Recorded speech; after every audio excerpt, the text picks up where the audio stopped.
नमस्कार प्रिय दर्शकों, मैं नलिनी आर गर्ग आप सभी का अपने चैनल अंक शक्ति में स्वागत करती हूँ। तो एस्ट्रोलॉजी के मार्ग पर हम आगे बढ़ रहे हैं और इन दिनों जो सीरीज हमने स्टार्ट की है उसमें हम बात कर रहे हैं ग्रहों के बल की, कि वो अपने परिणाम देने में कितने सक्षम होंगे। वो डिपेंड करेगा उनके 6 प्रकार के बलों पर, जिसमें हमने इस श्रृंखला की शुरुआत की सबसे पहले बल के बारे में चर्चा करने की। पहला बल जो है स्थान बल को हम 3 पार्ट्स में समझने की कोशिश कर रहे हैं।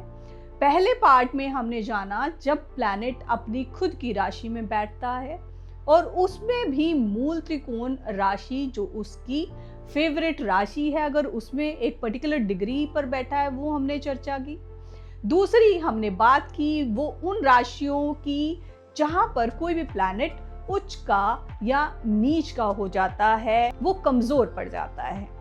इसी पार्ट को अभी आगे बढ़ाते हुए हम स्थान बल में आज उसके तीसरे पार्ट की चर्चा करने वाले हैं, जिसमें हम जानेंगे कि जब प्लैनेट विभिन्न राशियों में बैठते हैं तो वो राशियों के लॉर्ड से उनका तालमेल कैसा है।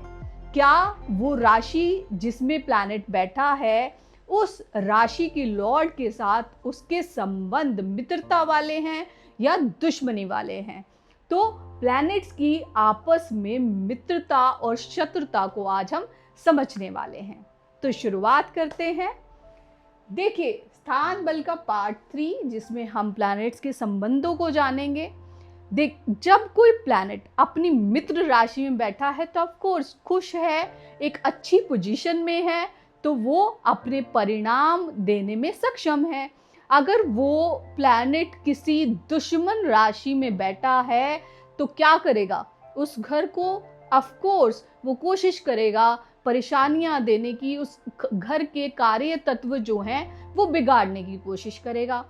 अगर वो तीसरी कैटेगरी भी है, ना तो वो फ्रेंड है ना ही दुश्मन है, मीन्स वो तटस्थ है या फिर हम कहें न्यूट्रल है, उसको फर्क नहीं पड़ता है, वो जो कार्य तत्व लेकर चल रहा है, जो कैरी कर रहा है, उसको अपनी पोजीशन के हिसाब से वो रिजल्ट्स आपको देगा। तो प्लैनेट्स की अगर मैं फ्रेंड्स की बात करूं तो अगर सूर्य की हम बात करें तो सूर्य के फ्रेंड्स आप देखेंगे मून, चंद्रमा। अब सूर्य राजा है, चंद्रमा रानी है, तो रानी ऑफ कोर्स फ्रेंड है। मंगल उसका सेनापति है, तो सूर्य की मंगल से भी मित्रता है। जुपिटर उसे विचार विमर्श के लिए किसी गुरु की मार्गदर्शन की आवश्यकता है, तो गुरु के साथ भी उनका तालमेल बहुत अच्छा है। तो ये 3 प्लैनेट्स जो हैं वो सूर्य के मित्र हैं। अगर एनिमीज की बात करूं, सूर्य आत्मकारक है, उसे मटेरियल से प्रेम नहीं है, वो उन्हें सपोर्ट नहीं करता है, तो वीनस उनके एनिमीज में आते हैं। शनि, पिता पुत्र की दुश्मन की कहानियां आपने बहुत सुनी होंगी, तो सूर्य और शनि की जो है दुश्मनी वो जग जाहिर है। उसके बाद राहु भी जो है वो सूर्य के दुश्मन है, बिकॉज इल्यूजन जो है वो राहु देता है और सूर्य क्या है, वो प्रकाश है, तो इनकी आपस में शत्रुता है। अगर न्यूट्रल्स की बात करूं तो वहां पर उनका पुत्र जिसे कहा जाता है मरकरी जो है वो प्रिंस है, ये राजा है, तो पुत्र के साथ पिता के संबंध जो हैं वो न्यूट्रल हैं। केतु को भी न्यूट्रल कैटेगरी में रखा गया है। अगर मून की बात करें तो मून रानी को राजा पसंद है, रानी को पुत्र पसंद है। सन एंड मर्करी जो हैं वो मून के फ्रेंडली प्लैनेट्स हैं और ना ही किसी से दोस्ती ना ही किसी से वैर। अगर मून का देखा जाए तो राहु को छोड़कर बाकी सभी प्लैनेट्स के साथ मून के जो है न्यूट्रल संबंध है। तो पिता पुत्र से जो है रानी सबसे ज्यादा प्रेम करती है, वो फ्रेंड्स है, और राहु जो है वो दुश्मन है।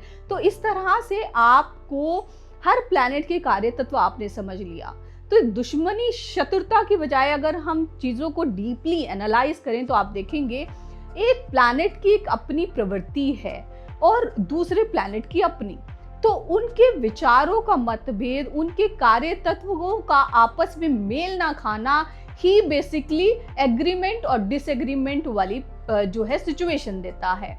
तो वो उस प्रकार से उनके विचारों जब मिलते हैं, उनके कार्य तत्व, कार्य करने की शैली मिलती है, तो वो फ्रेंड्स हो जाते हैं। अपोजिट है एक दूसरे के तो एनिमीज हो जाते हैं। और जब कोई फर्क नहीं पड़ता है तो न्यूट्रल पोजीशन हो जाती है। बात करेंगे मंगल की। मंगल ऑफ कोर्स उसे राजा पसंद है, रानी पसंद है, और जुपिटर गुरु सलाह उनको भी चाहिए, तो वो उन्हें अपनी फ्रेंड्स कैटेगरी में रखते हैं। अगर बात करें एनिमीज की तो मरकरी जो एक नौजवान युवा प्रिंस है जो गुरु की बात नहीं सुनता है, तो वो एनिमीज में आ गया है। राहु यस वो भी उपद्रवी है, तो वो भी एनिमीज में है। और बात करें जब न्यूट्रल्स की तो वीनस, सैटर्न एंड केतु जो है वो मार्स की न्यूट्रल्स में आते हैं। मरकरी युवा प्रिंस, अगर उनके फ्रेंड्स की बात करें, देखिए आप पिता को पुत्र न्यूट्रल में रखा हुआ, पिता ने पुत्र को, पर पुत्र को पिता से फॉर ऑफ कोर्स हेल्प चाहिए, राज्य चाहिए, तो वो उनके फ्रेंड्स कैटेगरी में है। मरकरी को शानो शौकत लग्जरीज चाहिए, तो वीनस से दोस्ती करना तो बनता है। अगर उनके एनिमीज देखे तो माँ रोक टोक करती है, तो यस मून जो है उनके एनिमीज में आते हैं। अब मून को मरकरी प्रिय है, तो मून जब मरकरी के घर में बैठेगा तो वहां अच्छा परिणाम देने की कोशिश करेगा। बट मरकरी जब मून के घर में बैठेगा, तो मून की राशि में बैठेगा, तो क्या होगा? ऑफ कोर्स वो उस घर में उथल पुथल करने की कोशिश करेगा। केतु जो है बात करता है डिटैचमेंट की, वर्ल्डली डिटैचमेंट की, तो युवराज को कैसे पसंद हो सकती है? तो वो भी एनिमीज में है, बाकी सब न्यूट्रल्स में आते हैं मरकरी के। अगर बात करें जुपिटर की, तो जुपिटर की वही इनकी एक कैटेगरी है जिसमें सन, मून एंड मार्स जो है जुपिटर को पसंद है, वो उनके फ्रेंड्स कैटेगरी में आते हैं। मरकरी जो कहना नहीं मानते हैं जुपिटर का, तो वो आते हैं उनके एनिमीज में। देन वीनस, राहु भी जो है वो एनिमीज में आते हैं, बिकॉज एक जो है ईश्वरीय जो है गुरु हैं और ये असुरों के गुरु हैं, तो ये इनकी एनिमिटी बनती है। बात करें न्यूट्रल, सैटर्न एंड केतु। अब आएंगे हम वीनस पर। वीनस को मरकरी पसंद है, वीनस को सैटर्न पसंद है। अगर बात करें शत्रुता की, तो उन्हें सन, मून एंड केतु जो है वो उनके कार्य तत्वों से मेल नहीं खाते। जैसे मैंने बताया, सन जो है आत्मकारक है, वो मटेरियलिस्टिक चीज़ों की बात नहीं करते हैं। मून जो है वो मन के हिसाब से चलते हैं, वो भावनाओं में ज़्यादा बह जाते हैं। और केतु जो वर्ल्डली चीज़ों से डिटैचमेंट देते हैं, तो ये एनिमीज आए और बाकी न्यूट्रल्स में आए। सैटर्न की अगर हम बात करें, तो मरकरी को सैटर्न प्रिय है और सैटर्न को मरकरी, तो यहाँ पर उनकी मित्रता बनती है। वीनस और सैटर्न अगेन इनका तालमेल अच्छा है, तो सैटर्न को जो है वीनस पसंद है। इनके अगर एनिमीज की बात करें, तो एनिमीज में वही कैटेगरी सन, मून, मार्स की आती है और साथ में केतु है। और न्यूट्रल में रखा है जुपिटर एंड राहु को। अब ये देखिए, यहाँ पर भी देखेंगे आप जो है जुपिटर को जो है सैटर्न न्यूट्रल है और सैटर्न को जुपिटर जो है वो न्यूट्रल है। पर आपने कई बार सुना होगा कि जुपिटर और सैटर्न के तालमेल अच्छा नहीं है या इनकी आपस में दुश्मनी है। ऐसा नहीं है, दोनों ने एक दूसरे को न्यूट्रल कैटेगरी में रखा है। बात करेंगे राहु की। राहु जो उपद्रवी है, उसे प्रिंस चार्मिंग पसंद है। Mercury, Venus for sure, because Rahu is lust also for materials, तो वीनस उनकी जो है फ्रेंड्स कैटेगरी में आते हैं। सन एंड मार्स उन्हें पसंद नहीं है, बिकॉज वो रोबदार पर्सनालिटी है, इस तरह की पर्सनालिटीज राहु को पसंद नहीं है। और अगर बात करें हम इनके न्यूट्रल्स की, तो बाकी के प्लैनेट्स जो हैं वो न्यूट्रल्स में आते हैं। अब बात करेंगे केतु की। केतु के फ्रेंड्स में आप देखेंगे सन एंड जुपिटर हैं, बिकॉज आत्मकारक जुपिटर ज्ञान, तो केतु की प्रवृत्ति भी वही है, वर्ल्डली चीज़ों से डिटैचमेंट। बात करें इनकी शत्रुता की तो ऑफ कोर्स कर्म उन्हें पसंद नहीं है, बिकॉज डिटैचमेंट है, वो मुक्ति की बात करते हैं। वीनस लग्जरीज हैं तो वो पसंद नहीं है। बाकी जो हैं वो न्यूट्रल्स में आते हैं।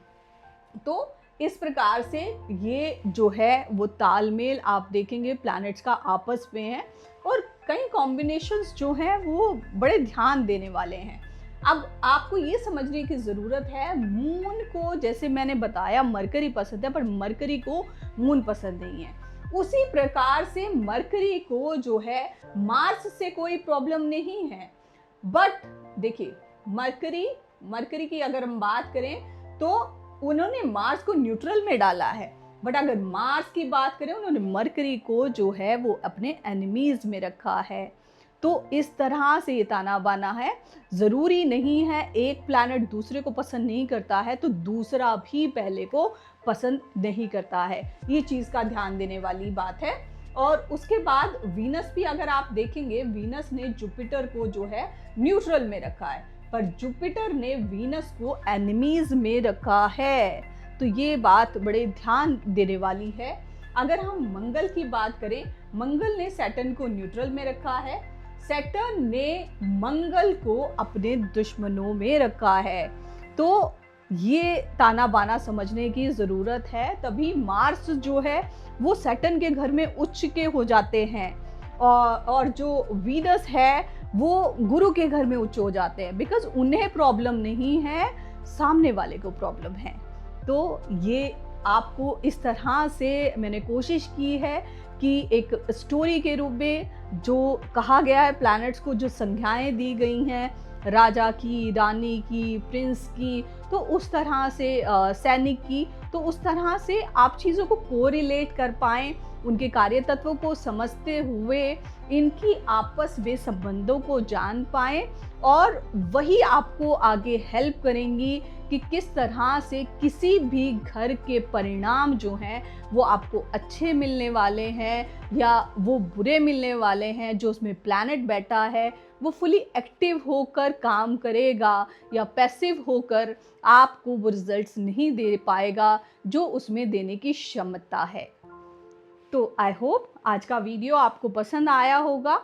अगर हाँ तो प्लीज़ ज़रूर कमेंट करें, मेरे वीडियोस को मैक्सिमम लाइक एंड शेयर करें। चैनल को सब्सक्राइब नहीं किया है तो अभी सब्सक्राइब करें, और जिन्होंने किया है उनका तहे दिल से धन्यवाद।